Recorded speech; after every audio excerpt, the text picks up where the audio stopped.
We did one of these rant or rave videos a few months back, coming off of Slammiversary, sounding off on the stupid decision to have Mike Santana fall short of becoming TNA World Champion on that show in his hometown of New York City.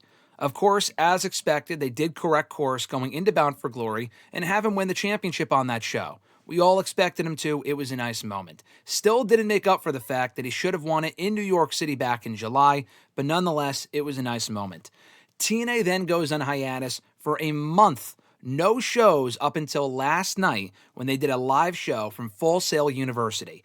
An absurdly boring show, by the way. And as someone who has followed TNA for well over 15 years and has largely enjoyed the product for the last few years, that show last night was an embarrassment. Nothing going on, lazy build for tonight's Victory Road show, and so much more that really did not matter. But what ended the show was one of the worst finishes I have ever seen in Impact history, with an NXT jobber invasion. You had Lexis King out there, High Rise without Wesley, who got fired a few months ago, Charlie Dempsey, who I like, but a lot of lower card competitors who were probably on the verge of getting cut from NXT themselves. Brooke Jensen was another one.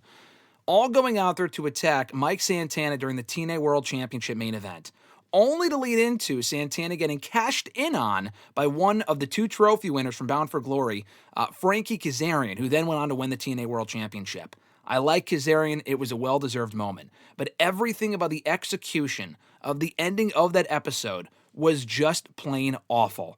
Just terrible. The crowd did not give a single shit. The NXT jobber invasion really illustrated how very little the NXT side cares about this working relationship between them and TNA.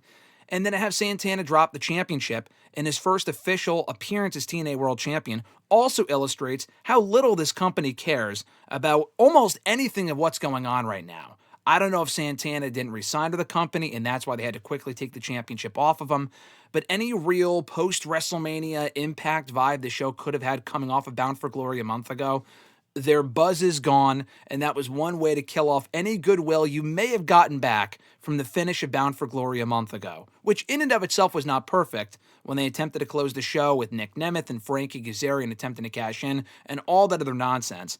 They completely wiped that away last night with what they did on that show. Just plain awful, and all it can really elicit for me or anyone at this point is an LOL TNA reaction. You reap what you sow.